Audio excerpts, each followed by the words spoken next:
trusted name in news.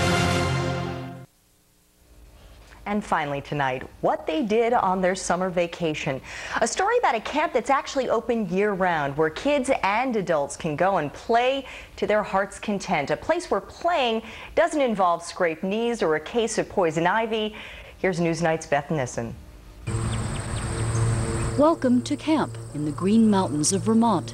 Piano Camp for grown-ups, 24 of them, who come for a week to 10 days to play. And play. And play. There's something about being under one roof where everyone is doing the same thing, basically this focus on the piano, that makes magic things happen. I don't know how else to describe it. Magic might account for the appearance of pianos almost everywhere in this century-old house. There are pianos in upstairs dorm rooms and the downstairs rec room. Pianos at the top of the stairs, on the landings, and at the bottom of the stairs. Even one tucked beneath the stairs in a space just big enough for an upright but hardly to stand upright. There's a piano out on the front porch and one parked in the garage. One next to the wet towels in the laundry room, one under folded towels in the linen closet. 26 pianos in all, many playing at once, audible through the walls, ceilings, and floors. It's very distracting to participants who are not used to that, but as they go through the days, they do learn to really focus on their own playing. Playing that is at all levels, from chopsticks to Rachmaninoff. Camper Frank Bunn, a professor of hematology at Harvard Medical School, is advanced enough to play Schumann.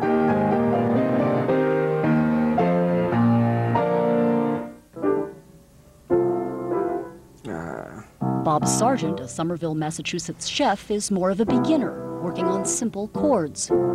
I'm 41 now, and I started when I was 38, and my reasoning was, if I start when I'm 38 and I make slow progress, I'll be an intermediate player who can be serviceable by the time I'm 50, 60. Most campers are childhood refugees from the piano, like Deborah Schnell, an Army lieutenant colonel who works at the Pentagon. I guess I was one of those adults who had 6 weeks of lessons when they were kids, hated it, rebelled, then regretted it for the next 40-odd years. 3 years ago, she went back to the piano, started taking lessons, struggled to find time between work and family to practice. Fitting in practices, and it's not something that's easy to fit into, the usual daily routines. But at camp, the daily routine is keyed to the piano. After breakfast, campers have music theory classes. There are certain cadences that happen. Then practice time. After lunch, campers get one-on-one instruction and encouragement. Oh, that was great. Then practice time.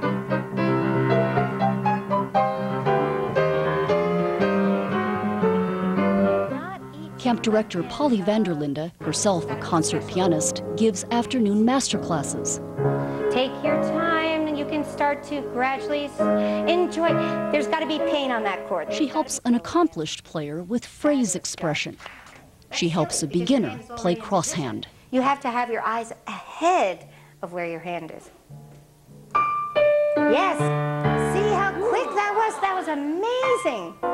After class, practice time. Campers practice a minimum of 4 and as much as 8 hours each day, no interruptions. They just want that focus away from telephones and fax machines. And I think that's why they enjoy coming so much, because they can really focus on what they really love to do.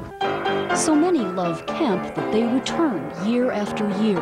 The waiting list is 3 years long for newcomers who want to join veteran campers, who want to play etudes all morning and nocturnes all night, who want to play the piano, play it better, make music by hand.